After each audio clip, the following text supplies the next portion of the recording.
श्रीगणेशाय नमः। परमप्रमात्मने नमः। वेदपुरुषाय नमः। महालक्ष्म्यै नमः। महासरस्वत्यै नमः।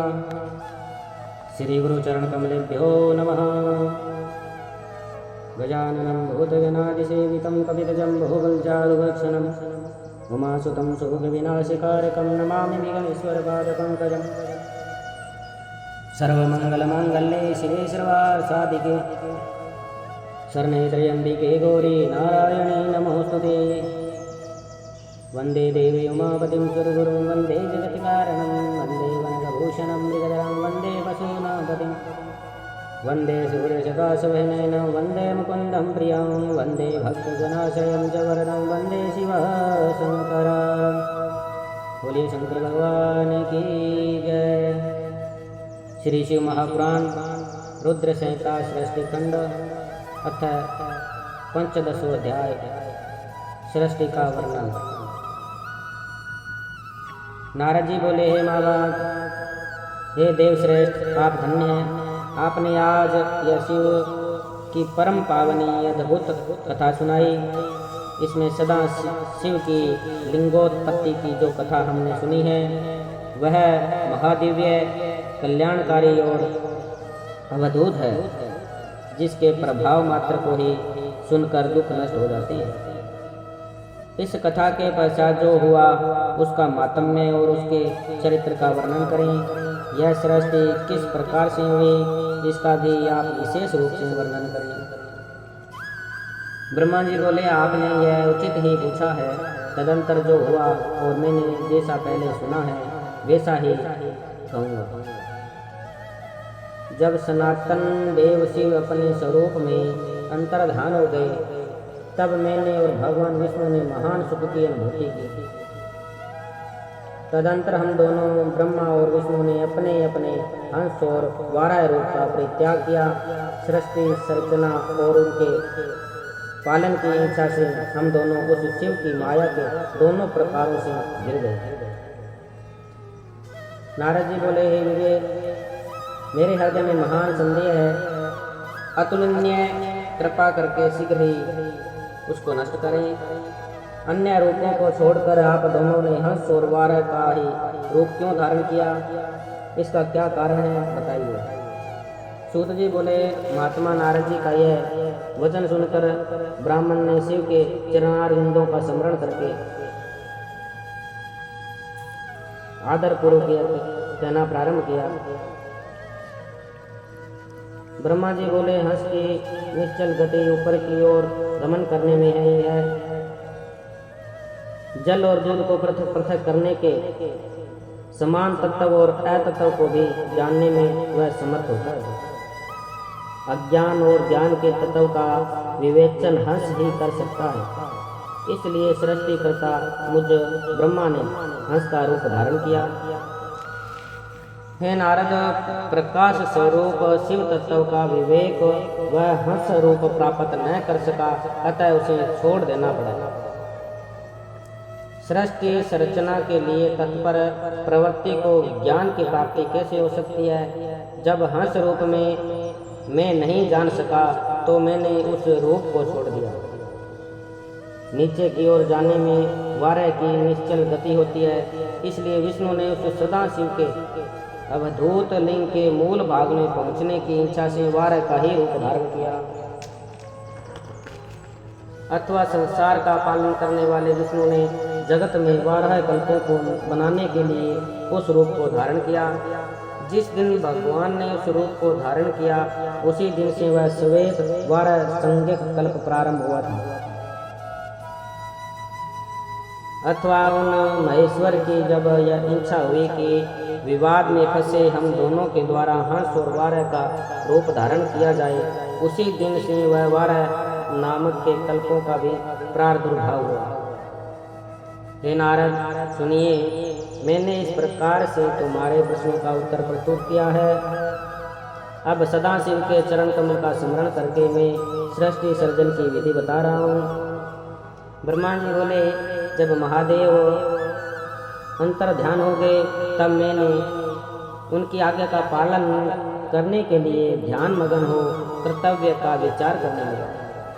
उस समय भगवान शंकर को नमस्कार करके श्री हरि से ज्ञान पाकर परमानंद को प्राप्त होकर मैंने सृष्टि करने का ही निश्चय किया। भगवान विष्णु भी वहाँ सदाशिव को प्रणाम करके मुझे उपदेश देकर तत्काल अदृश्य हो गए। हे ब्रह्मांड से बाहर जाकर भगवान शिव की कृपा प्राप्त करके वैकुंठ धाम में पहुंचकर सदा वहीं रहने लगे। मैंने सृष्टि की इच्छा से भगवान शिव और विष्णु का स्मरण करके पहले के रचे हुए जल में अपनी अंजलि डालकर जल को ऊपर की ओर उछाला। इससे वहाँ 24 तत्वों को वाला एक अंड प्रकार हुआ। हे विपर, उस जल रूप अंड को मैं देख भी न सका, इतने में वह विराट आकार वाला हो गया। उसमें चेतना न देखकर मुझे बड़ा संशय हुआ और मैं अत्यंत कठोर तप करने लगा। 12 वर्षों तक मैं भगवान विष्णु के चिंतन में लगा रहा। हे तात, उस समय के पूर्ण होने पर भगवान श्री हरि स्वयं प्रकट हुए और बड़े प्रेम से मेरे अंगों का स्पर्श करते हुए मुझे प्रसन्नता पूर्वक कहने लगे। विष्णु बोले, हे ब्राह्मण, आप वर मांगिए, मैं प्रसन्न हूँ। मुझे आपके लिए कुछ भी अध्यय नहीं है। भगवान शिव की कृपा से मैं सब कुछ देने में समर्थ हूँ। ब्रह्मा जी बोले, हे महाभाग, आपने जो मुझ पर कृपा की है वह सर्वथा उचित ही है, क्योंकि भगवान शंकर ने मुझे आपके हाथों में सौंप दिया था। हे विष्णु, आपको नमस्कार है। आज मैं आपसे जो कुछ मांगता हूँ उसे लीजिए। हे प्रभु, यह विराट रूप तथा 24 तत्वों से बना हुआ अंड किसी तरह चेतन नहीं हो रहा है, यह जड़ी भूत दिखाई देता है। हे हरे, इस समय भगवान शिव की कृपा से आप यह प्रकट हुए हैं, अतः शंकर की शक्ति से संभूत इस अंड में चेतना दिलाइए। मेरे ऐसा कहने पर शिव की आज्ञा में तत् पर रहने वाले महाविष्णु ने अनंत रूप का आश्रय लेकर उस अंड में प्रवेश किया। उस समय उन परम पुरुष के सहस्त्रों मस्तक, सहस्त्रों नेत्र और सहस्त्रों पैर थे। उन्होंने भूमि को सब ओर से घेर कर उस अंड को व्याप्त कर दिया। मेरे द्वारा भली भांति स्तुति किए जाने पर जब श्री विष्णु ने उस अंड में प्रवेश किया तब वह 24 तत्वों वाला अंड सचेतन हो गया। पाताल से लेकर सत्यलोक तक की अवधि वाले उस अंड के रूप में वह विराट श्री हरि ही विराज रहे थे। पंचमुख महादेव ने केवल अपने रहने के लिए सुरम्य कैलाश नगर का निर्माण किया, जो सब लोकों से ऊपर सुशोभित होता है।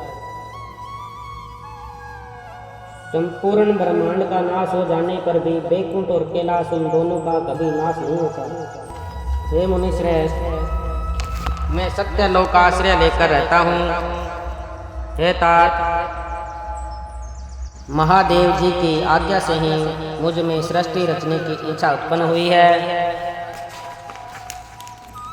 जब मैं सृष्टि की इच्छा से चिंतन करने लगा उस समय पहले मुझे पाप पूर्ण तमोगुणी सृष्टि का प्रादुर्भाव हुआ, जिसे अविद्यापचक पंचप्रवा अविद्या कहते हैं। उसके पश्चात प्रसन्नचित्त मैंने स्थावर संज्ञक मुख्य सर्ग की रचना की, जो सृष्टि सामर्थ्य से रहित था। पुण्य शिव की आज्ञा से मैंने ध्यान किया। उस मुख्य सर्ग को वैसा देखकर अपना कार्य साधने के लिए सृष्टि करने के इच्छुक मैंने दुखों से परिपूर्ण त्रियकृत स्तोत्र तिरछे उड़ने वाले सर्ग दूसरे सर्ग का सर्जन किया। वह भी पुरुषार्थ साधक नहीं था। उसे भी पुरुषार्थ साधन की शक्ति से रहित जानकर जब मैं पुनः सृष्टि का चिंतन करने लगा तब मुझसे शीघ्र ही तीसरे सात्विक सर्ग का प्रादुर्भाव हुआ, जिसे उद्धव स्त्रोता कहते हैं। यह देव सर्ग के नाम से विख्यात हुआ। यह देव सर्ग सत्यवादी तथा अत्यंत सुखदायक है। उसे भी पुरुषार्थ साधन से रहित मानकर मैंने अन्य सर्ग के लिए अपने स्वामी श्री शिव का चिंतन आरंभ किया। तब भगवान शंकर की आज्ञा से एक रजोगुणी सृष्टि का प्रादुर्भाव हुआ, जिसे अर्वाक स्तोत्र चौथा सर्ग कहा गया। जो मनुष्य सर्ग कहलाता है वह सर्ग पुरुषार्थ साधन का अधिकारी हुआ। तदंतर महादेव जी की आज्ञा से भूत आदि की सृष्टि भूत सर्ग 5वां सर्ग हुई। इस प्रकट में मैंने 5 प्रकार की सृष्टि की। इनके अतिरिक्त 3 प्रकार के सर्ग मुझ ब्रह्मा और प्रकृति के सानिध्य से उत्पन्न हुए। इनमें पहला महत्व का सर्ग है, दूसरा सूक्ष्म भूतों अर्थात तन मात्राओं का सर्ग और तीसरा वैकारिक सर्ग कहलाता है। इस तरह ये 3 प्राकृत सर्ग है। प्राकृत और विकृत दोनों प्रकार के सर्गों को मिलान से 8 सर्ग होते हैं। इनके अतिरिक्त 9वां कुमार सर्ग है जो प्राकृत और विकृत भी है। इनके सब के अवानंतर भेद हैं जिनका वर्णन मैं नहीं कर सकता, उसका उपयोग बहुत थोड़ा है। अब मैं बीजात्मक सर्ग का वर्णन कर रहा हूँ। इसका दूसरा नाम कुमार सर्ग है, जिसमें शनक सनंदन आदि कुमारों की महान सृष्टि हुई है। सनक आदि मेरे 5 मानस पुत्र हैं जो मुझ ब्रह्मा के ही समान हैं। वे महान वैराग्य से संपन्न तथा उत्तम व्रत का पालन करने वाले हुए। उनका मन सदा भगवान शिव के चिंतन में ही लगा रहता है। वे संसार से विमुख एवं ज्ञानी हैं। उन्होंने मेरे आदेश देने पर भी सृष्टि के कार्य में मन नहीं लगाया। हे मुनिश्रेष्ठ, सनकादि कुमारों के दिए हुए नकारात्मक उत्तर को सुनकर मैंने बड़ा भयंकर क्रोध प्रकट किया, किंतु हे नारद, मुझे मोह हो गया। क्रोध और मोह से विलह मुझ ब्रह्मा के नेत्रों से क्रोधवश आंसू की बूंदें गिरने लगी। उस अवसर पर मैंने मन ही मन भगवान विष्णु का स्मरण किया। वे शीघ्र ही आ गए और समझाते हुए मुझे कहने लगे, आप भगवान शिव की प्रसन्नता के लिए तपस्या कीजिए। हे मुनिश्रेष्ठ, श्री हरि ने जब मुझे ऐसी शिक्षा दी तब मैं महाघोर एवं उत्कृष्ट तप करने लगा। सृष्टि के तपस्या करते हुए मेरी दोनों भौहों और नासिका के मध्य भाग से जो उनका अपना ही अविमुक्त नामक स्थान है, महेश्वर की 3 मूर्तियों में अनंतम पूर्णास सर्वेश्वर एवं दया सागर भगवान शिव अर्धनारी ईश्वर स्वरूप में प्रकट हुए, जो जन्म से रहित तेज की राशि सर्वज्ञ तथा सर्व करता है। उन नील लोहित नामधारी भगवान उमावल्लभ को सामने देखकर बड़ी भक्ति से मस्तक झुकाकर उनकी स्तुति करके मैं बड़ा प्रसन्न हुआ और उन देव देवेश्वर से बोला, हे प्रभु, आप विविध जीवों की सृष्टि करें। मेरी यह बात सुनकर उन देवादिदेव महेश्वर रुद्र ने अपने ही समान बहुत से रुद्रगणों की सृष्टि की। तब मैंने स्वामी महेश्वर महारुद्र से फिर कहा, आप ऐसे जीवों को सृष्टि करें जो जन्म और मृत्यु के भय से युक्त हो। हे मुनिश्रेष्ठ, मेरी ऐसी बात सुनकर करुणा सागर महादेव जी हंसकर मुझे कहने लगे। महादेव जी बोले, मैं जन्म और मृत्यु के भय से युक्त अशोभन जीवों की सृष्टि नहीं करूँगा, क्योंकि वे कर्मों के अधीन होकर दुखों के समुद्र में डूबे रहेंगे। मैं तो गुरु का स्वरूप धारण करके उत्तम ज्ञान प्रदान कर दुख के सागर में डूबे हुए उन जीवों का उद्धार मात्र करूँगा, उन्हें पार करूँगा।